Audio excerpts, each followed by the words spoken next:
Hey everybody, welcome to my Bit Heroes character showcase. This is my character, Lord Adman. I'm level 807 and tier 21. I'm putting together this video because I have completed my tier 21 armory. I've done a thing and I'm a little bit proud to show it off to you guys. I'm going to try to get through this in one take, so here we go. So starting off, this is my character page. You can see my stats for this build. Here's my main screen, and I'll start off just, you level, you gain stat points. I have 1,705 of them, right? And then my character details and info, level 807, experience, time played quite a bit.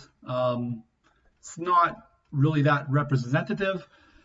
Earlier on, years ago, you could leave the game AFK for quite a bit longer, and it's still taken a fair chunk of my life, going through my daily tasks.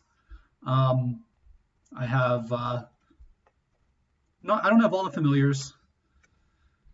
This is the stats for this build. I'll go through this later. And then so you can see my player versus enemy wins, losses, player versus player wins, losses, GVG, guild versus guild wins, losses. Not as good as the other ratios. Haven't really dueled anybody. My dungeons completed, raids, gauntlets, trials, right? Damage dealt, damage taken, healing done, healing received, consumables used. I remember most of these were once I hit T19 endgame content. I don't think I've really used too many since, but enemies defeated. All right, so from here, I guess I'll show you my milestones. All I have left is to complete 10,000 trials, 10,000 gauntlets, and reach level 900. It's over 900, then level 1,000, and there's world bosses, trials. These are the various milestones you can get. And then from here, they have the leaderboards. I am not in the top 100 for leaderboards, a little bit shy, but the guild I'm in is top 75. They took me in when I was a new player and didn't quite meet the requirements. I'm very proud to have to still be in this guild and to actually be a main contributing member now. And once again, leaderboards. There's also total stats. I'm barely there with rank number 95. 119260. I could get another 100 or so levels if I choose to, which would bring me around to level 80 mark. If I show you my there, so if I want to, I could get another 125 levels, or stats, I should say. But I like looking at my shinies. I like to collect the extra 100 stats isn't going to improve the game for me too much. So I'll take you to my armory next. So this is my intro to the character, then it's going to be armory, and then I'm going to finish with going through my familiars. All right, so this is my armory. The two Santa Clauses here are my Witchem builds. I have different weapons so I can tell which one I'm using. I also like to have different cosmetics so I can tell which one I'm in a battle if I forget a switch. But I'll start off right with the standard Witchem build. Maxed out Fobbit, maxed out Dwayden. I'm going to equip this, and from here,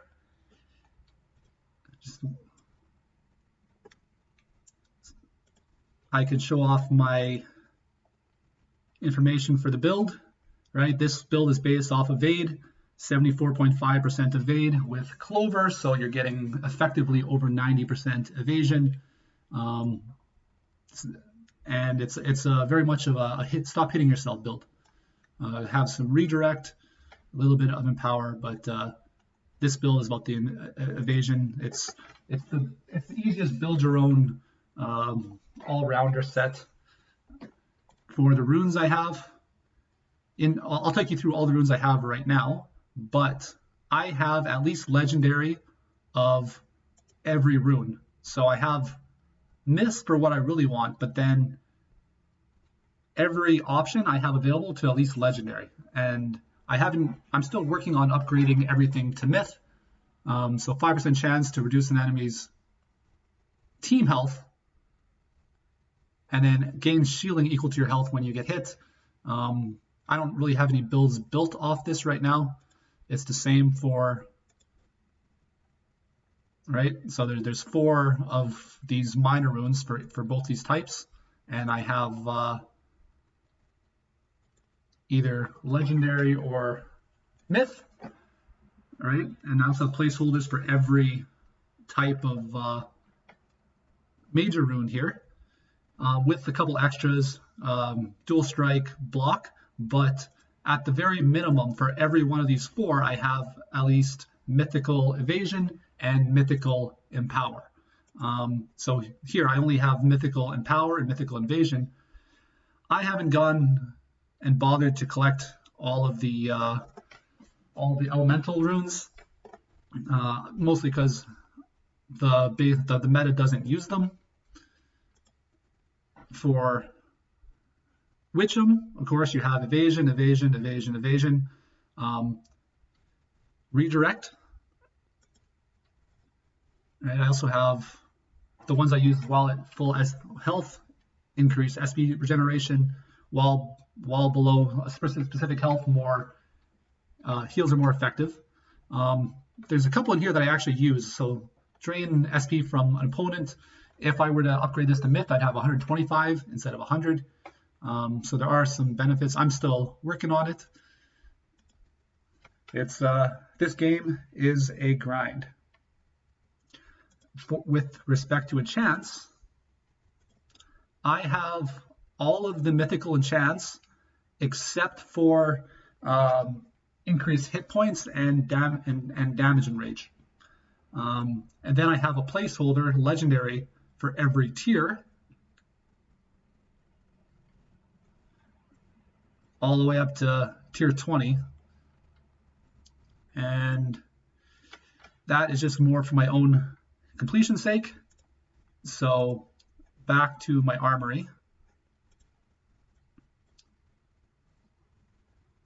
This is the basic Witcham setup. The next one is I switch to an offensive pet and block. This is what I will use to shred through any type of dungeon I want to get through quicker, or if I want to get through world bosses. If I'm going to fight like a higher level Nordic or just a high tier world boss, I'll switch to this set, and I'll switch out Soul of Escarum for the Gamo armor. First time you die, you revive with full health and full shields. So I didn't get through the mounts yet. I'll go. So for the mounts, I have every mythic mount. I have the speed one upgraded to max. Although for turn rate, this epic one, because of how turn rate is calculated, the attack power is involved in the calculation. So the higher attack power you have, the lower your turn rate is going to be. So this one here is actually a better mount for turn rate than the speed mount, which has 2000 attack. The Free Eagle was the first mount I ever got. I maxed that out. This is the most common mount. And then I just have the others, and I haven't gone to upgrade them fully yet. And then the one legendary I have is for Absorb chance. I have yet, if I ever get the Melvin Stew accessory, which is the best absorb accessory in the game, I will put together an absorb build. And an extra 5 or an extra 2% absorb doesn't sound like much, but when you have Clover, the effective chance of everything, every little bit that you can get counts. So I've got Witch'em. Then I have my support build. This is my Sky Ant build. I don't use this as much as I used to. This used to perform well in guild versus guild. What I might do in the future is switch out part of this with the torch set to turn into a pure support build. And so for this set, because I was using it for guild versus guild, the Gombo armor helped a little bit. A lot, like just trying to get more heals, stay alive, add the little bit of extra protection, so a little bit of accuracy, but you also get some armor barrier. And then for the runes on this one, when I get hit, increase my SB. Heals are more effective. I'll put myself in the front of the team, so I don't really have to worry about redirect. And then when I get hit, a chance to ignore the offensive bonuses. And then this is a little bit, I got 1 dual strike, some empower. With regards to these runes, I didn't show, but I have mythical experience and item find. I don't care too much about capture rate and gold find. And I will go back to Witch'em support. This is the next build, but going back to Witch'em for the enchants, it's all it's all evade, right? It's get your 75% evade. So that's my support build. This build is courtesy of Winter. I basically stole it off him because if you can't beat him, join him. And this is a very powerful PvP build. I am currently working on getting 9 Igna familiars, and it pairs really well with this. This build has a little bit of vampirism, roots the attackers, a little bit of extort, which is nice. Has the offensive pet to help shred through a little bit. And for the chance, I have 1 lifesteal in there, and the rest is everything is just empower, right? So empower for the runes, empower, right? Mythical empower. And when I hit an enemy to reduce their current health by 10%, and while at full health, increases my damage. And then my first attack has a chance to be empowered. This is a very strong build. I'm still working on the familiars to go with it. This build is my my fast clearing Witch'em build. That the only difference is for runes I have experience, and I don't have the patience to keep switching back and forth. And when I'm doing low level world bosses, I don't really care about finding the items. Item find doesn't have an effect on the fusion material drops, so I go with getting as much experience as I can to turn into guild points, which then I turn back into zeals to do more world bosses. This is also what I'll use for zones, just clear them fast, and a little bit more experience. Then I have my immortal build. For this cosmetic, I'm imagining like Immortal on his boat with his zither and his fishing rod from basically like Chinese folklore. It's not called folklore, but this build, everything goes into attack. Exothermic jacket, you can't take more than 50% of your maximum health and damage in 1 attack. You also receive less healing, but with so much attack, you're every time this thing procs, you're healing to full. And I have this accessory on, so that I can remove some of my evade runes and enchantments and replace them with deflect. So I will equip this. These are the fishing cosmetics, by the way. And for the stats here, 74% evade, 36% block. Block is effectively like doesn't do anything in this build, but I have 12.6% deflect chance. And this build is the one that I would be switching out in the future. The accessory that I don't have right now is Demeter's, and that is the best deflect accessory in the game. Going through my accessories, I should have done this at the beginning, but I have evade block, I have Monarch's Command, which is a strong accessory. I have block chance. I have a quad strike, dual strike, and then I have a good old Fobette, which is these two are staples, but I find having a block chance with a attack pet is really effective in a lot of situations, right? And then for my pets, I'll go through that later, but I have this set here. If I get Demeter's for the extra block chance, this would be a very good invasion build. And so this build with extra deflect could get me ranked in the high scores for invasion. Alternatively, I'm thinking about turning this build into I'm saving this build for either a cool tier 22 set, or I might replace this with a scrambled egg set, and have full Grumber teams, and just have fun with that, because that's a mean build as well. Then with this is my standard extort set,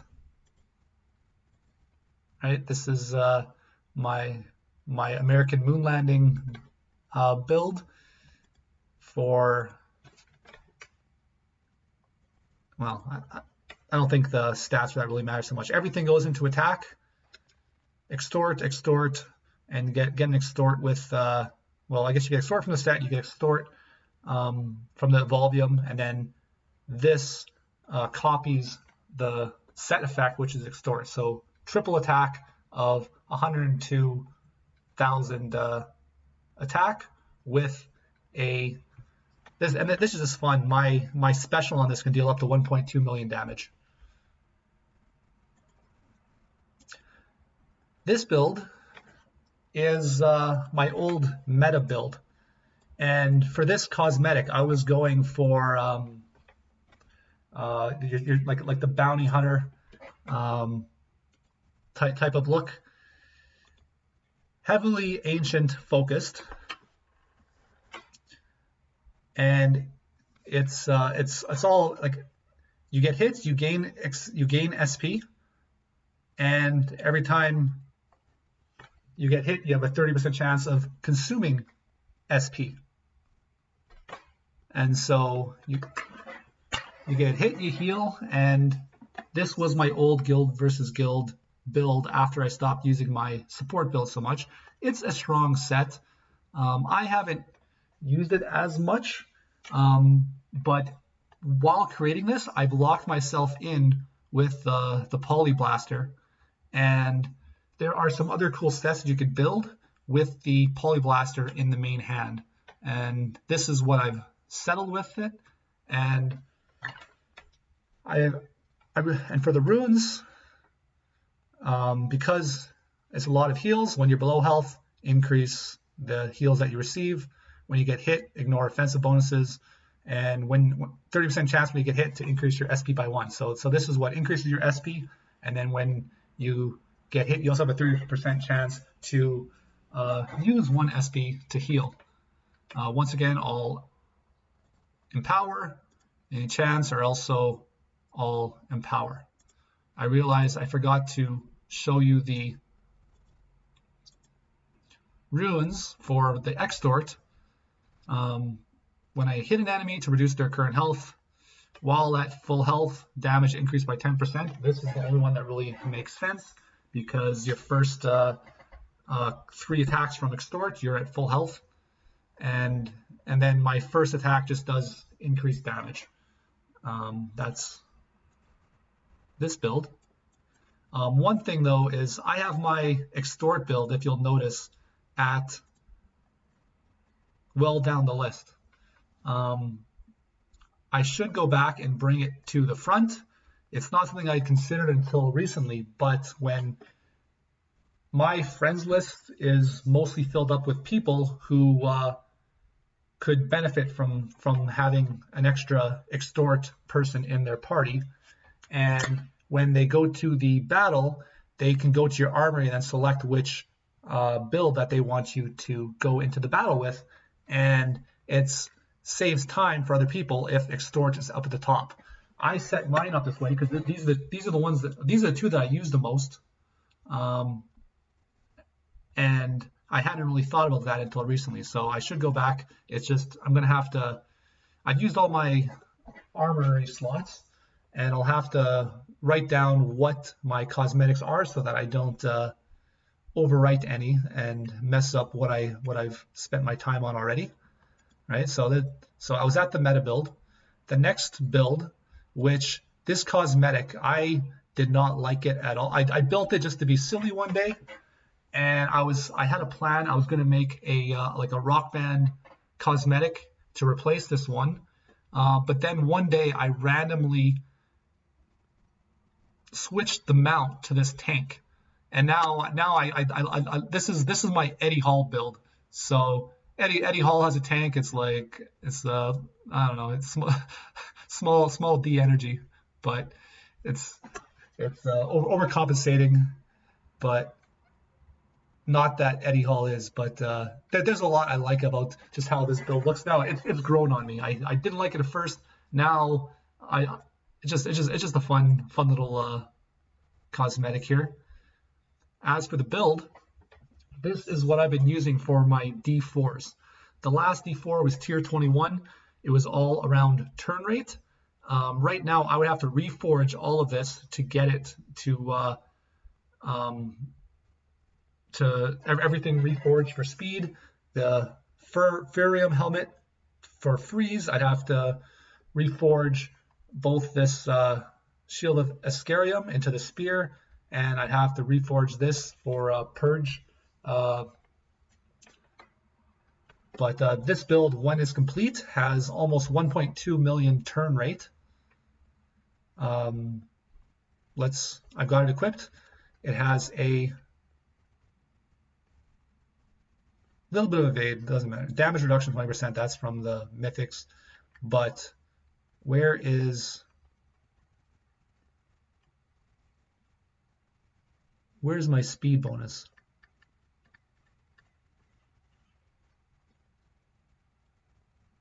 Sorry, I can't quite seem to find speed. There it is, speed bonus, 43%.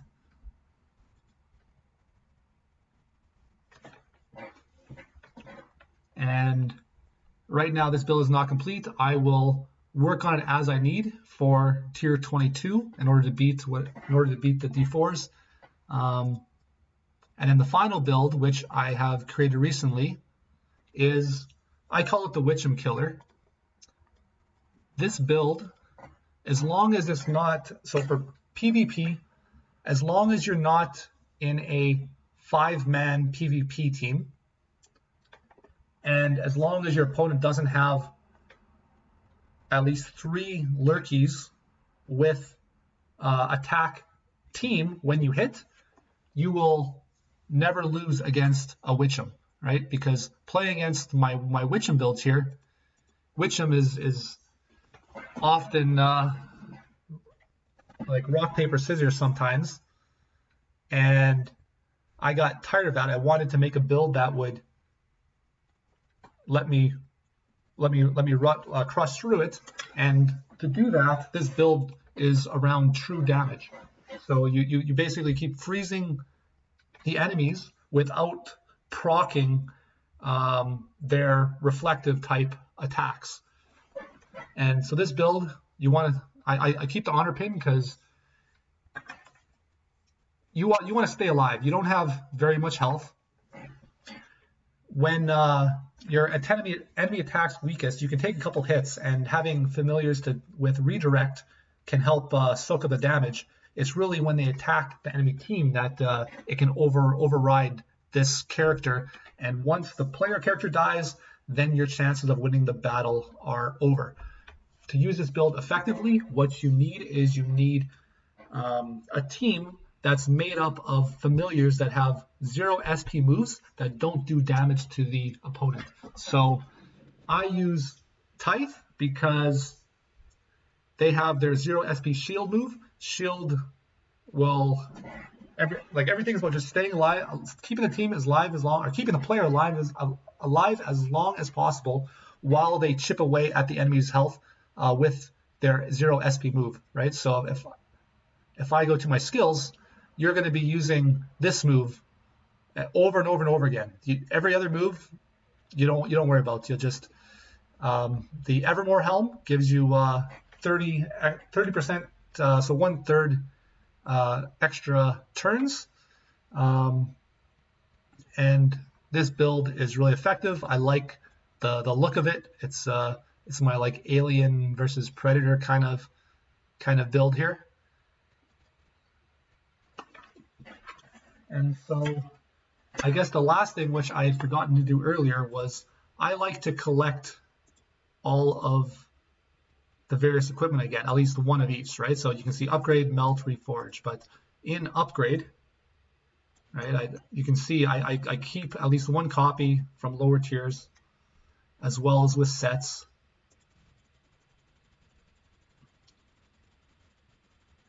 And then same thing with legendaries. I'll typically melt these. I haven't melted in all my epics in a little bit.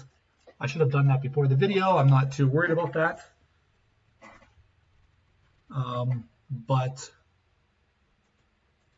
anyway, so when I go to upgrade here in melt, actually let's go to melt. So the one thing you can see down here is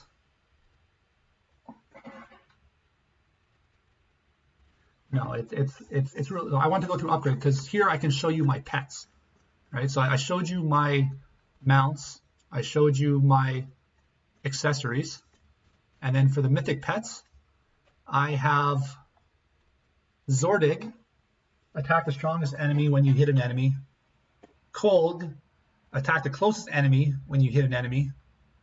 Savage, I used to have an Aenis build that I made entirely because my first several mythic pets were random rolled and I got many savages in a row. So I finally just kept one, made a build for it, and then chose to never random roll again. And then, that's not the pet. But I have enough materials to upgrade my pets a few times. I haven't decided exactly what I want to upgrade right now, or if I want to spend, because it takes 10,000 to choose another pet. So right now I'm just biding my time. I'm pretty sure I have other pets too. So yeah, so the ones I've upgraded, this was the first one I'd ever gotten. Savage is a beast, which attack the enemy team when you get hit. Dwayden is a staple. Honor pin, I finally have a chance to use it. It's useful for the vent builds as well as the scrambled egg builds. Scrambled eggs, you explode when you die. The Grumbers revive you after they die, so you can explode more times. And with this, you have more chances of exploding, and it can be very destructive. All right, so I guess for enchants, that's the materials I have. I don't really need to get anything anymore. So maybe a year from now, I'll have a lot more epic materials. My epic materials have always gone into my enchants. And then so the last topic here is my familiars. So I'll start with the augments. Here's the augments that I have. Some mythic, a lot of legendary. I have a lot of really good brains. Currently, I have Teeth, Kimu, and Igna maxed with augments, right? Tithe with evade, Kimu with damage reduction, and Igna with block and damage reduction. But all three of them are sharing one mythical redirect. I only have one mythical redirect.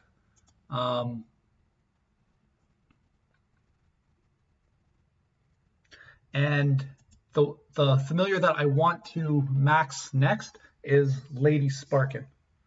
My Lurky isn't maxed, but I have options for attacking the weakest when you hit, or attack the enemy team when you hit.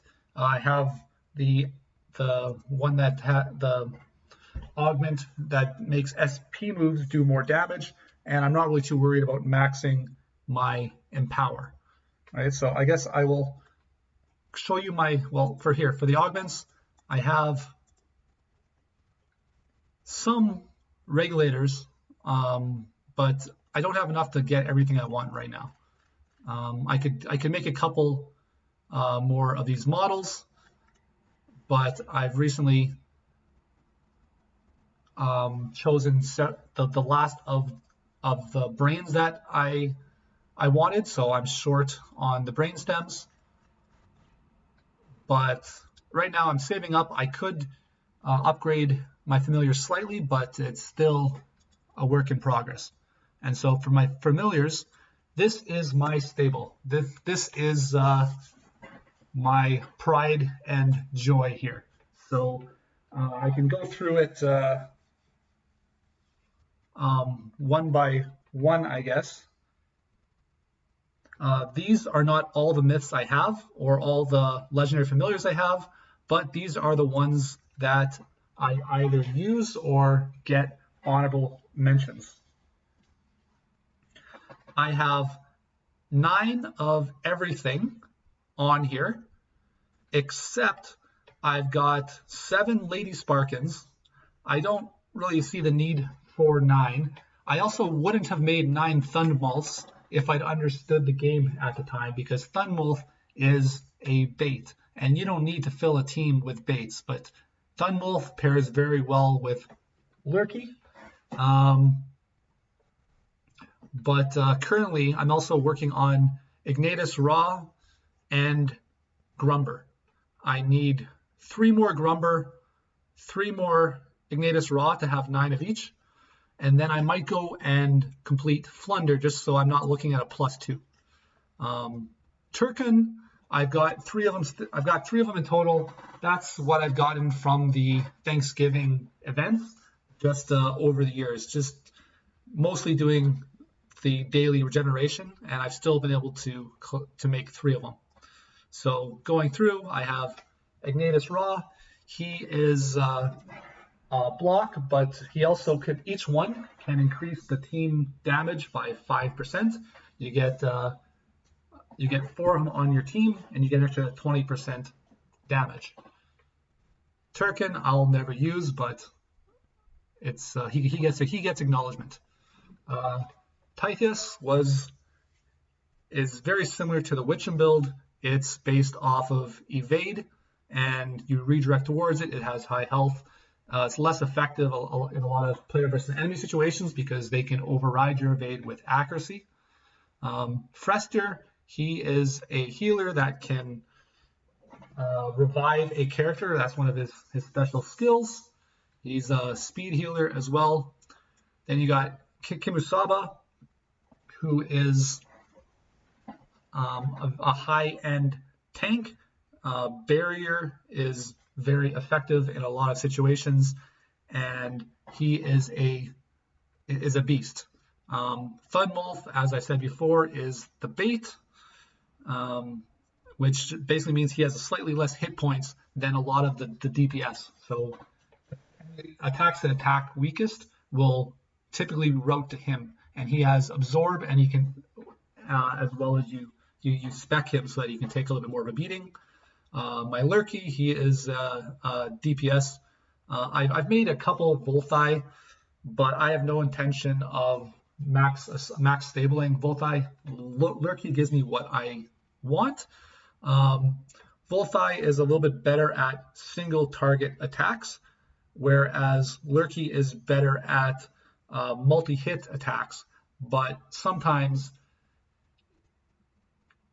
the more times you hit an enemy, the more times that they can proc their build's boons against you. And so Lurky isn't the best for all situations, but he is the best in certain situations.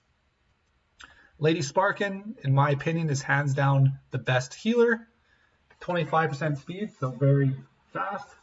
And she has a skill that protects, which when you take damage, instead you heal what you would have taken. Now we're getting into the rest here. So Wembo, Korgs, and Bobodom, these were the familiars that I used to get to the end game. So they will eternally keep their honorable mention in my stable. I do not recommend using them as stubbornly as I did, but these were the early meta that back when I started. Then you have Melborg. Melborg and Glars were meta at one point in time, and so I got them together. But this was already when I was at the end game. Jello, he is just familiar for pure deflect. He has a little bit of he's a little bit of a tank. He can take some hits, but primarily you want to max out your deflect. And often going through some situations, you can win situations that you otherwise couldn't if you just hope that the deflect procs and that the enemy kills himself in one hit. Penguita gets an honorable mention on here, just like Melborg. Melborg is good for team annihilation attacks, whereas Penguita is a damage dealer that damages one specific enemy really well. Bleaksimum, he is a clone of Kimu, a cheaper version of Kimu. He is the 15% barrier instead of 35% barrier, and he also has a 10% chance to shock the enemy attacker, so you can do some damage as well. Electric is always good for damage. This is another tank. These two I had made for earlier D4s, and this one combusts the closest enemy when you're hit. 40% block. Two decent legendary tanks that I would recommend a lot of people get, particularly if they have no intention to ever get Kimisaba. And then we're getting down to the epics. Tilk, he is used in the Glarsdos schematic, or fusion I should say, and I keep him in here because you can recommend that people use him while they are farming the world boss to be able to make Glarsdos. But I'll go through this. I'm going to go out of order now. There's some specialties, right? So there's Flunder. Flunder, first attack against you per battle is deflected. And so before with Jello, you can hope that you get deflect, and you can get a pretty good chance on that by increasing the deflect with augments. But with Flunder, you can keep them in the mid to rear of the party, and then when you can see that the enemy is going to use their one-hit KO attack, you can switch him to the front, and if they hit him, and as long as he hasn't taken any other damage that battle, it will deflect the attack. I've only got 2 of them, and for this familiar, you don't even have to really stable him at all. You don't use him stable. You use him specifically for his special ability. But I don't like looking at 2 out of 5, so I'm thinking both of these guys here use dewdrops from one of the raid fusion raid materials, but I am working on Grumber right now. Grumber, on their first death, revives all fallen teammates with a moderate amount of health, and so if you have a team with 4 of them in there, you can revive your team 4 times. And there are situations where that can work really well, other situations where it might not be as effective, but it is a strong option that you can keep in the back pocket. And then finally, Binnertoli is the only extort familiar in the game. So it attacks once at the start of the battle for 70,000 attack. It is a lower level, like it's only a rare familiar, so its augments don't get as much of a boost either, but it's the only one in the game. And then the last one remaining is I keep these. I've never used these, but these are the new meta that people use to tier up. And when you're starting out, the most important thing that you want to do is tier up as fast as efficiently as you can. Get to the higher tiers, gives you more options. And these are Borland and Shramps. So Borland can get you to like from tier 1 to tier 6, right? Shramps can get you from tier 1 to tier 7, and then from there you upgrade to Eularius and Remy T, a DPS and then a deflect tank. And these can get you up until you want to start looking for Glarsdos. And so that's the current meta from what I understand it. And then I guess I'll take you through a couple familiars here. So for Igna Ra, right, I have mythical damage reduction. I've got quite a few of these mythical damage reduction, but and then 30% block chance. So 30 and 60, I have 90% block chance.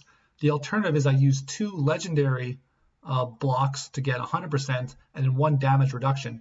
Damage reduction does cap out at 75%, right? So 15, 30, 45. Well, 15, 30, and then 45. So I'm nowhere near capping out.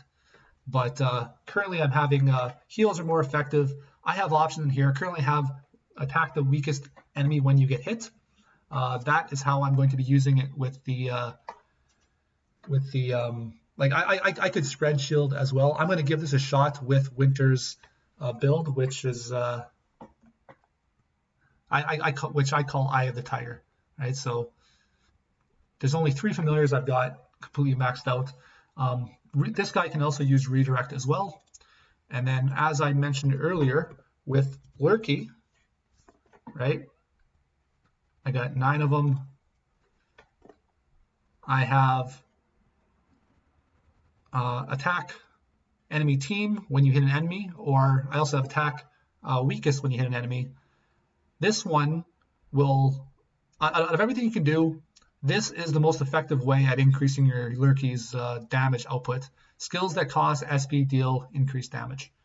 I have 1 speed augment on him just to get a little bit of extra turn rate and maybe get a little bit of advantage over top of other people's Lurkies in PvP. and then also get through player versus enemy just a little bit quicker. I only have legendary empower augments. With this is also legendary empower. I'm not too worried about whether I'll get to it eventually, but I want to max Lurky first, and then I want to get a couple more redirect augments. A couple of familiars that I haven't brought up on here is one is Eucalyptus, right? Eucalyptus is a Lurky knockoff. It does what Lurky does, just not quite as effectively, but even against my Witcham Killer build, it can still be effective. It's just the legendary version of Lurky, but I don't have it because I have used it all in. It's one of the familiars used for fusing Kimusaba. So if you're intending to make Kimusaba, you can use Eucalyptus early and then just phase him out with Lurky as you include it in the fusion. And then the last one which is underrated, is Trombargs. Trombargs is one of the familiars used in the Lady Sparkin fusion schematic, and Trombargs is basically an underrated Penguita twin. It can if you spec it the right way, it can do a lot of singular damage, and going up. There's some D4s that at the time I was held back because I didn't have single enemy attack damage, and so Trombargs is what I used for a brief time. And from here, the final item I was going to bring you through today was just for collection purposes, fishing. So as long as I've been playing this game, this is the accumulation of my fishing credits. I have every fishing rod in the game. I had gotten the mythical fishing rod paid for with points, 100,000 fishing points, and shortly after they gave it away for free, which was oh well, I earned it. I did a thing, right? For the bobbers, I don't have the epic and legendary bobbers. That's the last I have to work on. For the bait, when I fish, I only really use the common bait, and I've been collecting everything else. I bought one mythical bait just for completion's sake, 1.1k legendary bait, 3.8k epic bait, almost 10k rare bait. So this is my character, my showcase of what I have completed in the last several years for this game. It was quite a bit of work, and I'm happy with where I've gotten. I have my own plans for the future, but I was here, I did a thing, and I shared it with all of you guys. Thank you guys for watching, and have a good day, night, weekend, evening, wherever you are, and bye-bye.